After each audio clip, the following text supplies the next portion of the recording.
Bonjour et bienvenue à tous dans ce webinaire à propos des primes de Valipack et le nouveau système mis en place. Je me présente brièvement, je m'appelle Mathias, je suis Account Manager maintenant chez Valipack depuis une petite année et ensemble avec Alice et Lydia ici derrière les écrans, nous allons tout vous dire à propos du nouveau système de primes et répondre avec vos questions éventuelles que vous aurez durant ce webinaire. Vos micros et vos caméras ont été coupés, mais le chat reste toujours disponible pour poser vos questions. De quoi allons-nous parler aujourd'hui?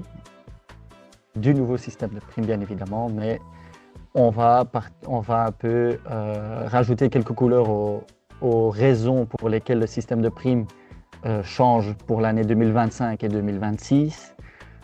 Nous allons nous concentrer sur la prime de démarrage pour les conteneurs sélectifs et sur la prime de démarrage pour les sacs sélectifs. Et nous allons voir aussi quelques exemples ensemble. Nous allons aussi parler de l'exception pour les petits conteneurs pivotants et sur toutes les choses qui ne changent pas, car oui, un système de prime change, mais pas tout ne change non plus, donc quelques concepts restent en place quand même. Pour commencer ce webinaire, nous allons plonger dans le contexte dans lequel Valipack se situe. Et pour ça, il est important de mentionner que Valipack fonctionne avec un agrément. Et dans cet agrément, il est stipulé que l'évaluation du système de primes doit être faite en 2024. C'est pour ça qu'en 2024, Valipack a fait quelques études internes et externes pour pouvoir optimaliser ce système de primes. Dans ces changements, nous avons mis un focus important sur tous les incitants qui changent le comportement des entreprises. Ces modifications qui vont être mises en place aussi sont d'application sur le tri effectué en 2025 et en 2026, donc les années d'après, donc en 2026 et 2027, sont les années où les primes vont être octroyées. Il est important aussi à notifier que c'est en 2027 que Valipack doit introduire un nouvel agrément et que donc le système de primes peut éventuellement de nouveau changer cette année-là. Mais je propose qu'on se concentre sur le nouveau système de primes qui va être mis en place sur les 2 années à venir. Ce sera déjà assez complexe pour débuter comme ça. 3 constatations majeures que Valipack a fait lors des analyses internes. Première constatation est que 91% des entreprises trient le papier carton, en tout cas les entreprises connues chez Valipack. De ces entreprises, plus de la moitié travaillent avec un collecteur privé qui récolte aussi les déchets résiduels pour la collecte du papier carton. Le tiers des entreprises travaillent avec un autre collecteur privé. 14% de ces entreprises travaillent avec la commune ou une intercommunale pour le vidange de leur papier carton. Maintenant, comment ça se traduit dans nos chiffres? Ça se voit dans le petit graphique à la droite. L'évolution du nombre de conteneurs papier carton que connaît Valipack est en constante évolution. Elle grimpe de chaque année. Par contre, le tonnage total de papier carton collecté et recyclé par Valipack reste assez stable. C'est pour cela qu'on peut se poser la question, que peut-on changer pour faire évoluer ce chiffre-là?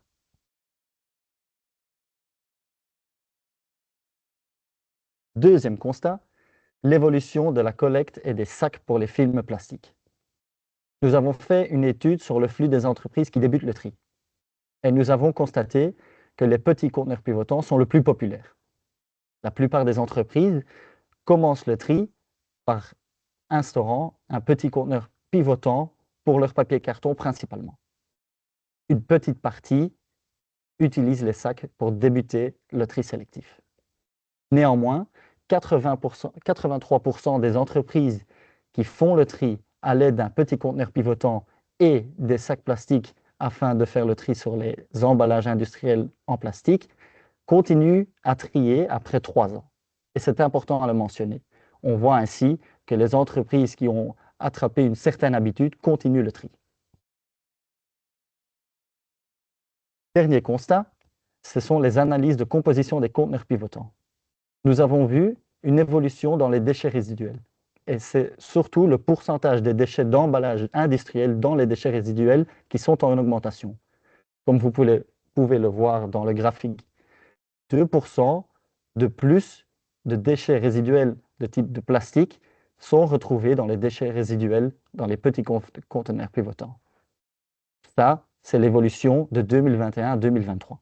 Quand on regarde globalement, on voit aussi que les déchets industriels retrouvés dans les déchets résiduels est en augmentation.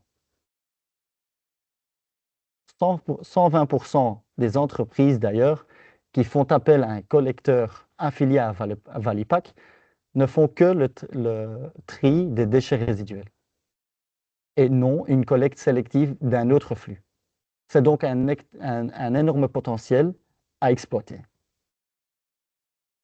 Avec tout ceci, Valipack a bien évidemment aussi fait une étude externe, une étude du marché, pour savoir ce qui vivait vraiment et ce que les entreprises avaient besoin. Cette étude s'est focalisée sur 2 points importants. Le premier, c'est la motivation à commencer le tri pour les entreprises. Le deuxième, c'est le risque que le groupe cible qui trie déjà cesse de trier après l'instauration de ce nouveau système. Haystack a pour nous mené cette étude et on a pu avoir quelques observations générales. Première observation, c'est la nécessité des récipients pour les petites quantités d'emballage industriel. Deuxième observation, c'est que les entreprises ont parfois une connaissance limitée pour tout ce qui est législation et n'ont pas toutes les options disponibles pour faire le tri de tous ces déchets. Par contre, avec toutes ces observations, il est important de mentionner que environ un tiers des entreprises questionnées avouent bien vouloir entreprendre le tri sélectif si une prime était en compensation pour cela. Ce sont dans ces cas-là aussi, c'est dans ce cas aussi un énorme potentiel pour les collecteurs de pouvoir faire appel à ceci. Avec ces informations, nous avons essayé d'élaborer un nouveau système de primes que nous avons aussi fait en concertation avec les opérateurs. D'une part en groupe, d'autre part avec des échanges individuels avec vous les opérateurs. Et les retours des opérateurs étaient positifs. Premièrement, cibler les plus petites entreprises afin de trier ces dernières quantités était une bonne évolution. Aussi, l'accord sur la suppression de la prime récurrente pour les conteneurs a été bien reçu. Cibler sur les entreprises ne faisant pas encore le tri est donc populaire. Et bien évidemment, l'évolution ou l'évaluation sur la nouvelle prime de démarrage pour les sacs plastiques a bien été reçue aussi. Seule petite remarque que nous gardons en considération est la représentativité de la situation actuelle du marché. Comme vous le savez, nous avons étudié des chiffres des années précédentes pour entreprendre des actions dans le futur. Et nous essayons toujours que ce soit en accordance. Qu'est-ce qui change? On va partir dans le vif du sujet maintenant. J'ai fini la partie théorique et on va partir sur le pourquoi du comment. Premièrement, il est important à notifier que la prime récurrente pour les conteneurs a été supprimée. À la place, une prime élargie de démarrage a été instaurée. Comment cela fonctionne? Les entreprises qui n'ont pas encore reçu de prime de Valipack peuvent faire appel à une prime de démarrage pour le tri sélectif à l'aide d'un conteneur qui est élargi, qui est sur 3 années et pour un cumul total de 450 €. La première année, les entreprises auront droit à une prime de 200 €. La deuxième année, une prime de 150 € et la troisième année, une prime de 100 €. Bien sûr, pour pouvoir faire appel à ces primes, il y a des conditions d'octroi. Les conditions d'octroi sont les suivantes. Premièrement, il doit s'agir des déchets d'emballage industriel triés dans un conteneur sélectif d'au moins 660 litres.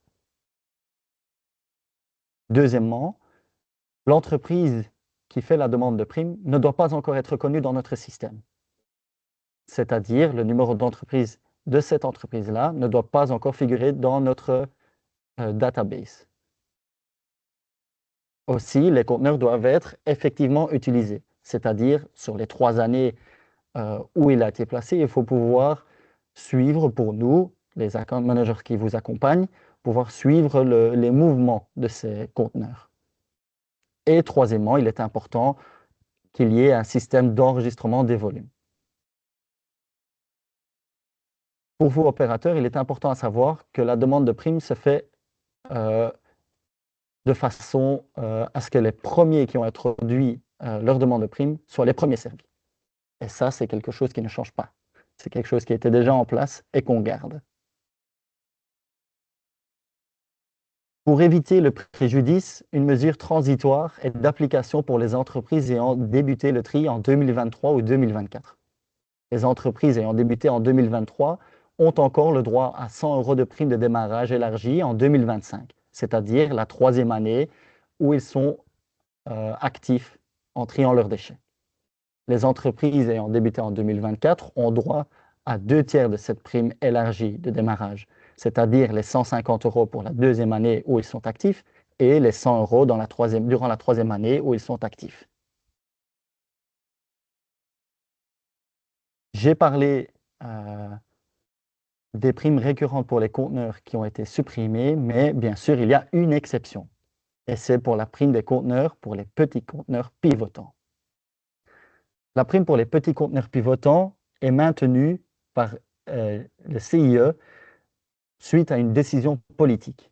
Pour eux, les petits conteneurs pivotants sont souvent mis chez les petites entreprises. Et c'est les petites entreprises que le gouvernement veut garder à bord dans le tri sélectif.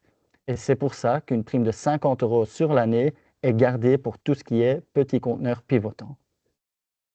Les conditions pour pouvoir faire appel à ces 50 € par an est que le petit conteneur pivotant soit d'un volume de 660 litres à 1000 litres. Donc, il doit être effectivement utilisé comme les autres. Il doit y avoir un minimum 70% de déchets d'emballage industriel dans ce conteneur-là. Et le système d'enregistrement des volumes et des mouvements est toujours d'application. C'est toujours Valipac qui contrôle et qui fait le règlement des primes. Par exemple, si le conteneur a été placé en juillet, nous allons diviser la prime de 50 € par les 365 jours où le conteneur peut être en utilisation et multiplier ça par les jours où il a été effectivement utilisé. S'il a été utilisé la moitié d'une année, environ 25 € sera octroyé comme prime. Je pense que c'est un système que tout le monde connaît déjà le jour d'aujourd'hui.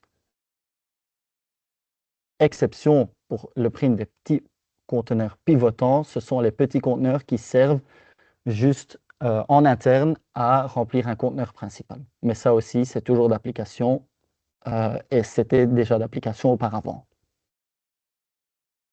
Maintenant que j'ai parlé de la partie théorique, on va dire, on va plonger dans deux petits exemples. Et pour ce faire, j'ai besoin d'une petite gorgée d'eau.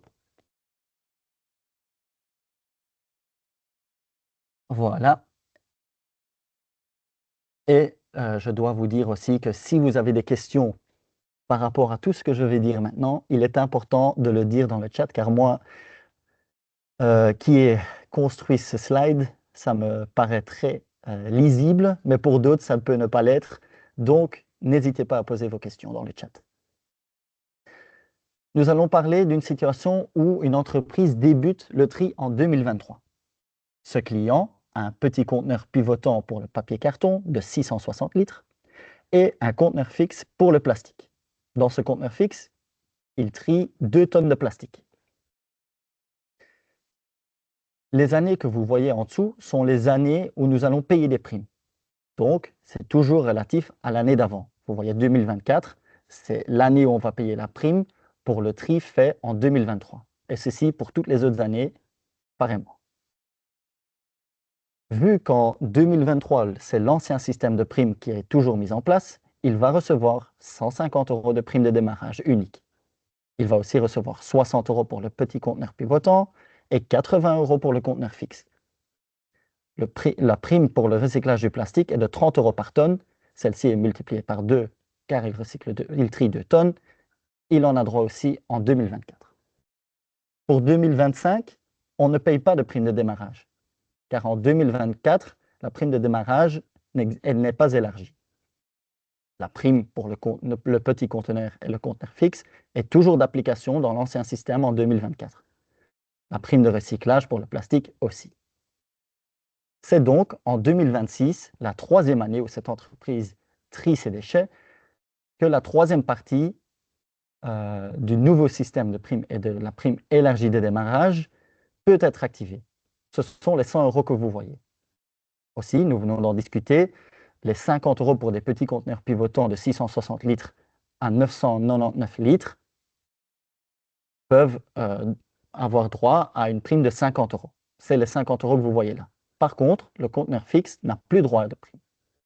La prime de recyclage pour le plastique est toujours d'application. En 2027, toutes les primes par rapport au démarrage ont été payées. C'est pour cela que vous voyez le premier zéro. La prime pour le petit conteneur est toujours d'actualité car il tombe sous le nouveau système de prime, mais le conteneur fixe n'a pas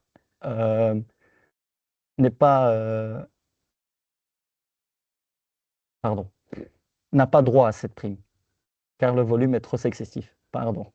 La prime de recyclage pour le plastique, bien évidemment, on la paye toujours et reste à 30 € par tonne. Pour une entreprise qui débute en 2024, on suit le même scénario. Pour ne pas tout réexpliquer, nous voyons qu'en 2025, il tombe sur l'ancien système de prime. Donc, 150 € unique de prime de démarrage et les primes de conteneur et de recyclage. En 2026 et 2027, les années de paiement qui sont pour le tri en 2025 et 2026, l'entreprise tombe sur le nouveau système de prime. Et c'est pour cela qu'il a droit à la prime de démarrage élargie, donc la deuxième partie et la troisième partie.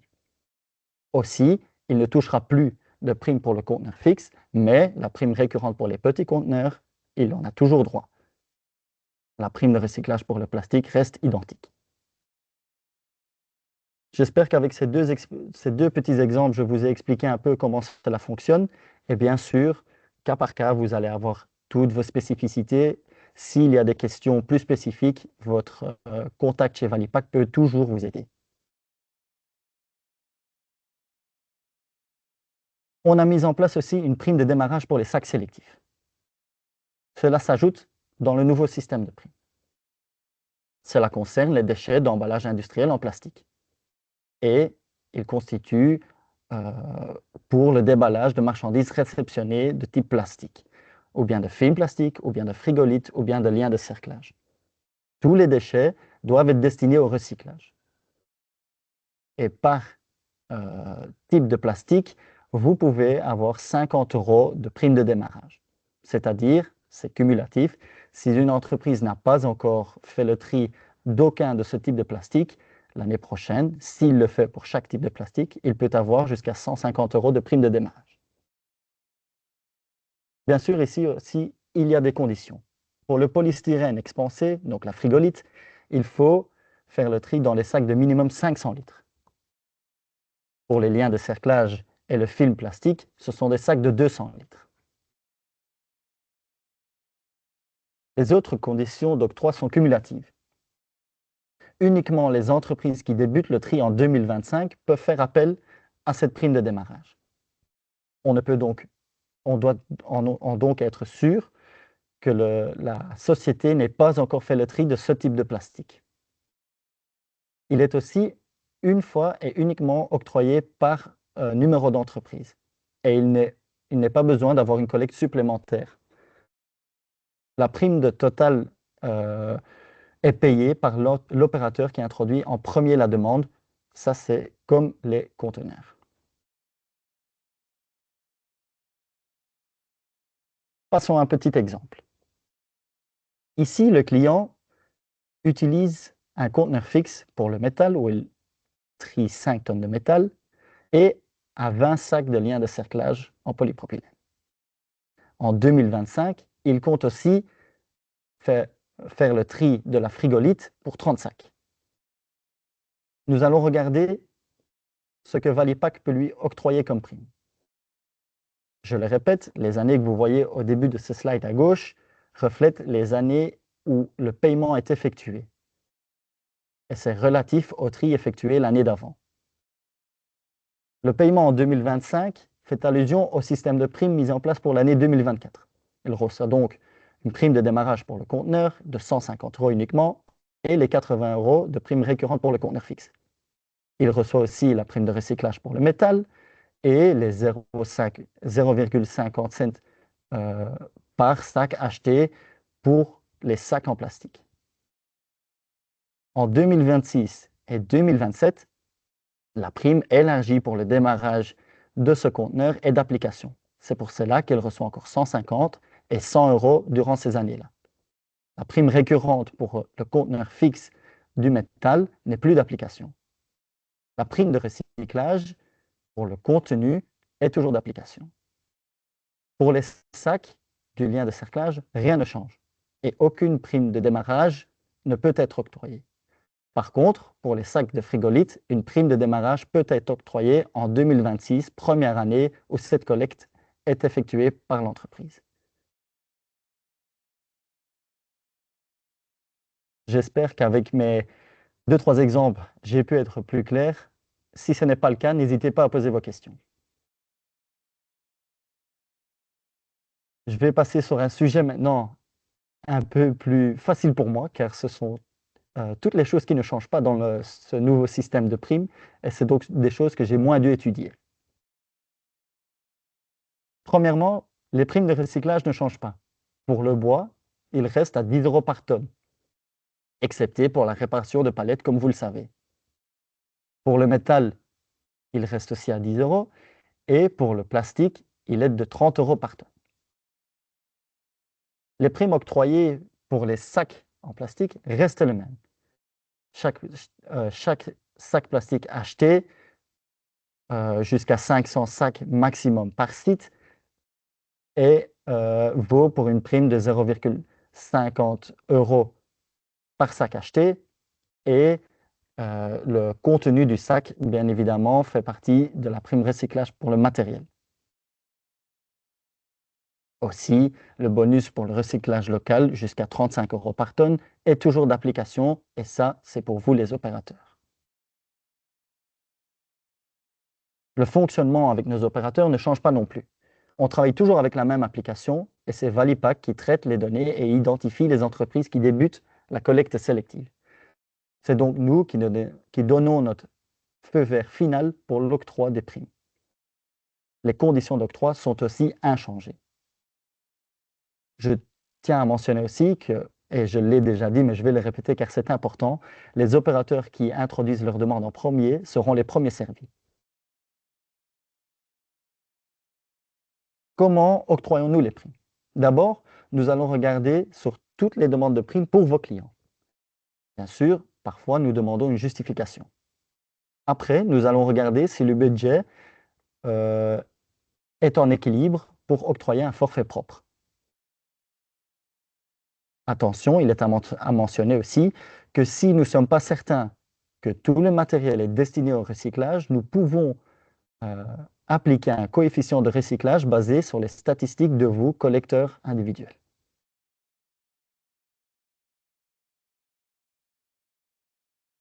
Quand nous avons donné notre feu vert pour tout ce qui est octroi des primes, les entreprises qui ne sont pas concernées par la responsabilité élargie des producteurs auront droit à leurs primes directement.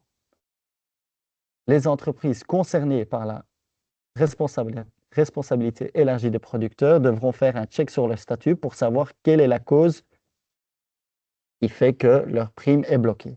Ce sont des questions que les opérateurs reçoivent souvent, et donc j'aimerais vous guider pour pouvoir donner des réponses concrètes à vos clients. C'est-à-dire sur le site de Valipack, il est possible pour chaque entreprise de faire le petit check de leur statut pour voir si cette responsabilité élargie des producteurs les concerne. Voilà, j'ai parlé de tout ce qui change et tout ce qui reste inchangé dans ce nouveau système de primes. Je tiens juste encore vous dire en conclusion qu'il est important que si vous avez des questions, votre account manager est la première personne à qui vous pouvez faire appel. Nous avons aussi toutes nos informations sur jeterie-dans-mon-entreprise.be, sur valipack.be, et nous avons aussi où nous allons vous envoyer les flyers en print. Ils sont aussi disponibles en digital, mais en print, on va vous les envoyer. Et sinon, je vous dis à bientôt et merci d'avoir suivi ce webinaire.